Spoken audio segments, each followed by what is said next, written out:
Welcome back to English with Jonny. Today we're going to be doing part 2 and part 3 of the speaking test, and the topic is time. Now, most of my students really struggle with these parts of the speaking test. Part 2 because it's long and you need to pay really careful attention to your tenses and your fluency. Part 3 because it's quite abstract and your answers will require a greater depth to them in order to do well. So, pay careful attention today. Let's get started. So the cue card today asks you to describe something you did which was a waste of time. You need to say what you did, when you did it, and how you did it. And you also need to say why you think it was a waste of time. In my life, no pursuit has ever been as futile, as fruitless, and as time-consuming as when I had to study French in secondary school.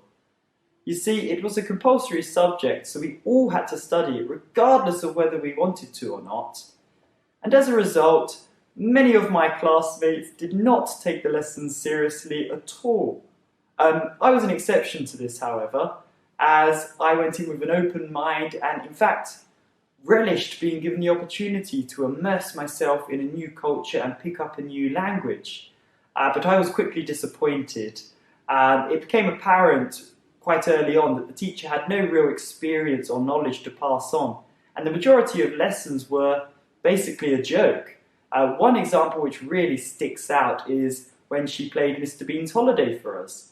It's just a funny film where the main character is involved in a number of humorous situations in the city of Paris. But there's no real French going on in it, and it's, primarily just for fun.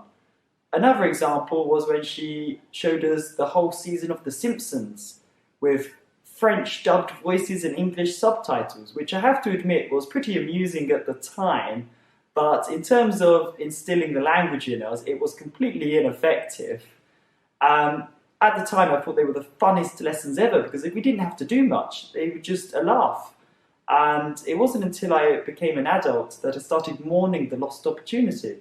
I'd spent about 5 years learning this language and I had nothing to show for it. And that's quite embarrassing. In fact, a couple of years ago, I actually went to France and I started, trying to speak to the locals. I didn't know much. I knew how to say bonjour, which is hello in French, and I could count to 10. But even to the locals, I was incomprehensible. They just couldn't understand a word I was saying. So, in short, learning French was a colossal waste of time.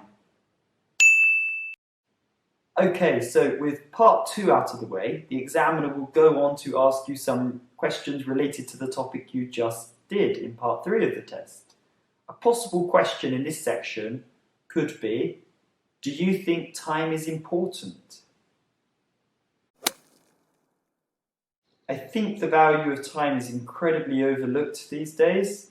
People just seem caught up in the hustle and bustle of life. They are unable to enjoy the time they have.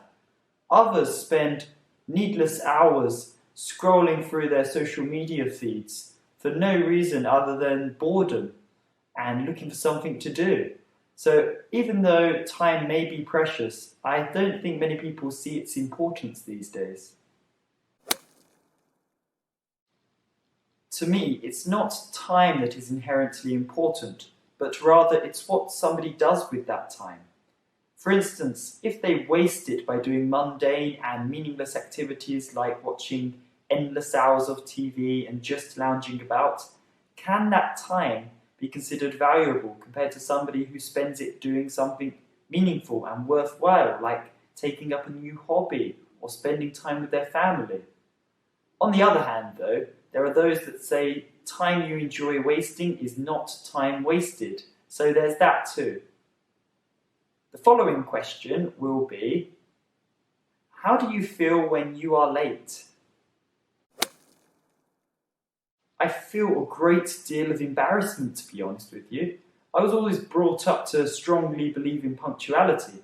So when I'm running late and I finally have to face that person, I find it quite difficult and I'm endlessly apologetic towards them, even if I was only late by a couple of minutes. Oh yes, I almost see it as like a reflection of respect. If you take an event or meeting with somebody seriously, then turning up on time is a good way to show this. Likewise, if you don't really care, turning up late will show the opposite. However, some people just have terrible time management skills, but to me that's no excuse, and everybody should strive to be punctual and on time. I think it all depends on the context. For example, if there's a party at 7 o'clock at night, it would be almost unfathomable for everybody to turn up at that exact time. In fact, it's kind of expected for people to roll in at different times. However, if you're meeting your boss, then it's probably a good idea to make sure you're there at the appointed time. In fact, you might want to get there a bit earlier just to show how serious you are. The final question is, when does time seem to move fast and when does it seem to move slowly? I think when you're young, time seems to last an eternity. There's so much you can do and accomplish. However, as you get older and older, time seems to pass by in the blink of an eye. It's quite scary to think about, actually, almost like it's all downhill from childhood. Well, as the old adage goes, time flies when you're having fun. And I believe to a large extent this is very true. When you're doing something which is enjoyable, exciting, something that you really love, time seems to go by in an instant. But when you're stuck at work or you're doing homework, you can't keep your eyes off the clock and time seems to stand still. Okay guys, that's the end of the video. Thanks for watching. Keep practicing at home and I'm very proud of all of you. Until next time.